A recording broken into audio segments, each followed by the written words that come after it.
evening. The skills gap. It's a perfect storm of brain drain, aging workforce, and lack of skills needed for our industries and organizations to thrive. It's Maine's #1 economic threat. Think about it. For the foreseeable future, 99% of job openings will just be to find replacements for people who have left or retired. So where can we find skilled workers if a company wants to grow or expand? Immigrants. They're everywhere. And the ones in Maine are talented, much more likely to have to be an engineer or a scientist than locals. But are we seeing them in our workplace? Even with Maine's increasingly diverse applicant pool, immigrant professionals with foreign-sounding names rarely make it in the door in Maine. It's not due to their lack of skills. It's due to our lack of seeing them and the value they bring. Let's face it, in Maine, we struggle with diversity. That's why the city's housekeeping departments are full of more engineering, science, law, and PhDs and MDs than the average country club. We need to talk about these 3 myths about immigrants here in Maine, the whitest state in the country, that hurt our economy. First myth, that foreign careers don't count here in Maine. 3 of the brightest people I know have spent the last 6 years cleaning floors. 1, a lead accountant for a multinational firm. 2, an architect, and 3, a geoscientist, all cleaning floors, all from Africa. Second myth, when we hear an accent or a foreign name, we assume they don't speak English. The truth, many have worked for years for US companies and have presented and worked internationally and are fluent in English. 3, Maine experience. After a successful career in New York, I returned back to my home state of Maine. And I was turned down for multiple jobs, one after another, being told, well, you know, you have a lot of skills, but not Maine experience. Wait, so work experience from away is less equal? Go figure. So now you're probably thinking, okay, I've got a lot to do, I'm very busy. How am I going to figure out how to make these diversity changes at my job? Don't worry, you got this.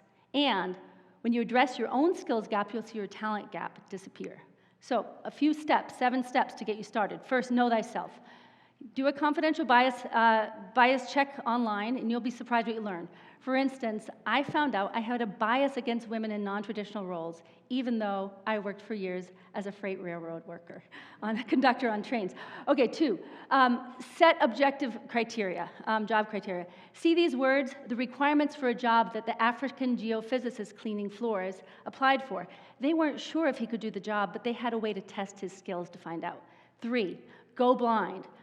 Recruiting software now lets you take out age, gender, and national origin from the applications, indications of those, in order to, and blind submissions help you make sure you choose the most skilled candidate, not the most familiar candidate.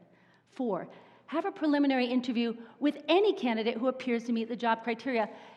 Don't eliminate anyone based on assumptions like, well, they probably won't fit with our culture, or maybe they don't speak English. Just check them out in person. You'll be delighted at the talent you discover. 5, objectively test skills. Do you see this tool? It's a weighted rubric. It looks complicated, but it's not. It will help you choose the best candidate for the job. All you do is list the skills that you need for the job. Assign each a weight. I like to ask colleagues to help me test. Hey, IT guy, will you test his Excel, see how it is? This will generate a score at the bottom that will guide you as you determine who is the best fit for the job. 6, follow up. Whenever possible, let candidates know what skills would strengthen their candidacy. That way, you help them to remain and be part of the future talent pool. And 7, track demographics. Find out who's applying, who gets interviewed, who doesn't, who gets hired, who gets promoted, who doesn't. Diversity dashboards help you understand and reduce turnover and also figure out where you can do more recruitment and find better candidates. One final tip, learn diversity one experience at a time. Introduce yourself, socialize across cultures. In doing so, you'll be more comfortable with diversity in the workplace and around you. And that Angolan geophysicist cleaning floors is a real person.